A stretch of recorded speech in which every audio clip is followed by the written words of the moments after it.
नमस्कार दोस्तों, स्वागत है आपका एक बार फिर से आपके चैनल लर्न एंड ग्रो में। आज फिर एक नई वीडियो नए एग्जाम्पल्स के साथ, और ये कॉलन क्लासिफिकेशन का हम एक एग्जाम्पल लेने वाले हैं जो कि रहने वाला है सॉल्व एग्जाम्पल स्टेप वाइज, जिसमें हम डॉक्टर एस आर रंगनाथन जी के द्वारा दिए गए जो 8 स्टेप्स हैं उससे हम लोग इस क्वेश्चन को सॉल्व करेंगे।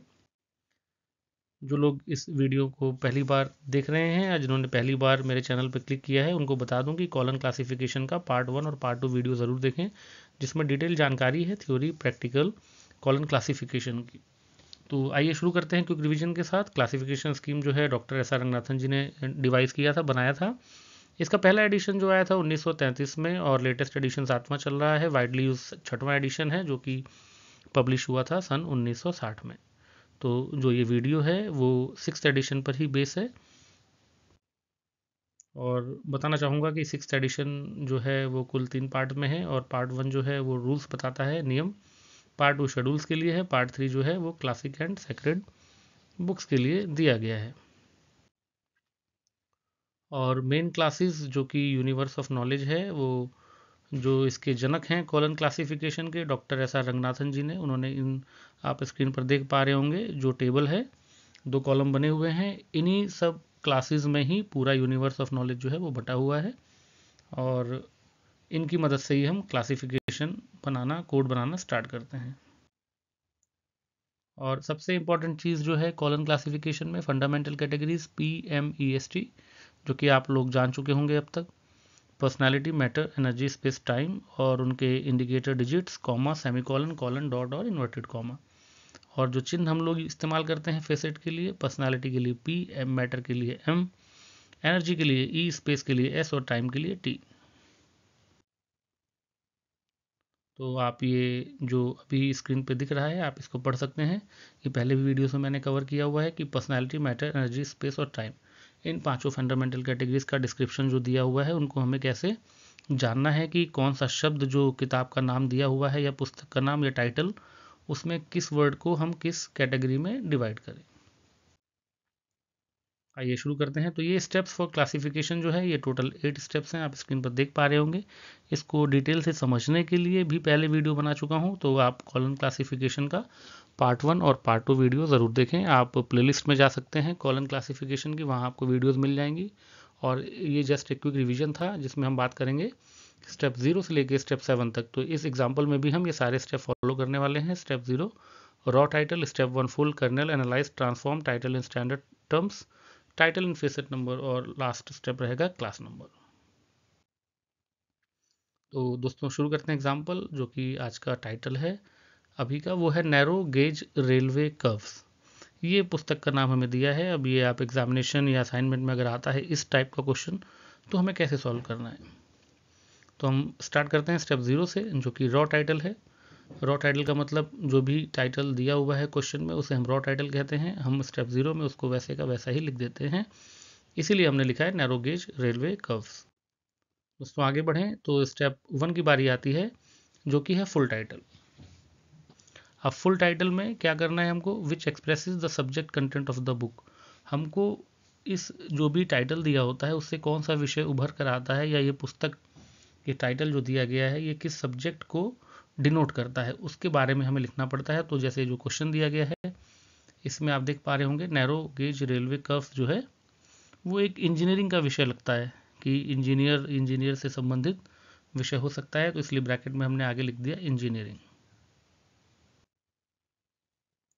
अगला स्टेप बढ़ते हैं कर्नल टाइटल की तरफ। कर्नल टाइटल में क्या करते हैं, remove all the auxiliary terms, जो भी प्रीपोजिशन, कंजक्शन या आर्टिकल्स जैसे कि इज, आर, एम, द, ये सब शब्द होते हैं बुक की टाइटल में, उनको हम लोग हटा देते हैं।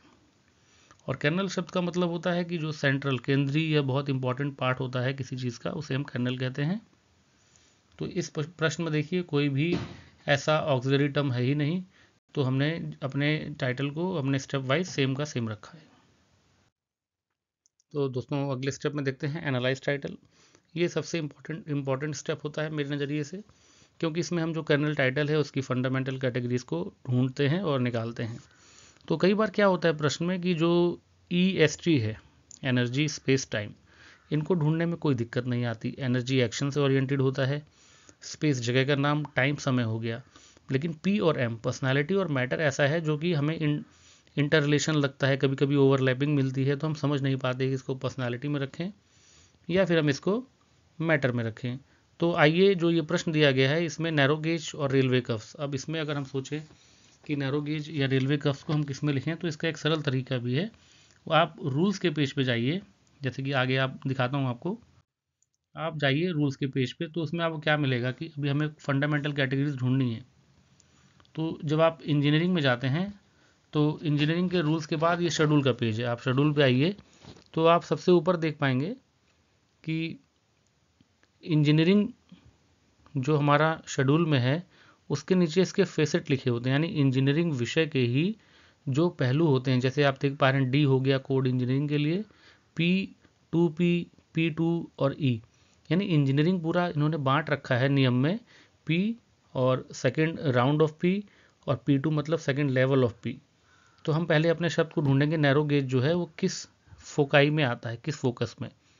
तो आप देखें कि फोकाई इन पी में ढूंढेंगे, अगर ये पी में मिल जाता है तो हम ये मान के चलेंगे कि नैरो गेज को जो लिया है इन्होंने फोकस इन पी में लिया है, यानी कि पर्सनालिटी में। तो हम नीचे बढ़ेंगे तो हम देखेंगे 415 रेल रोड दिया हुआ है, उसके नीचे लिखा है 41531 नैरो गेज।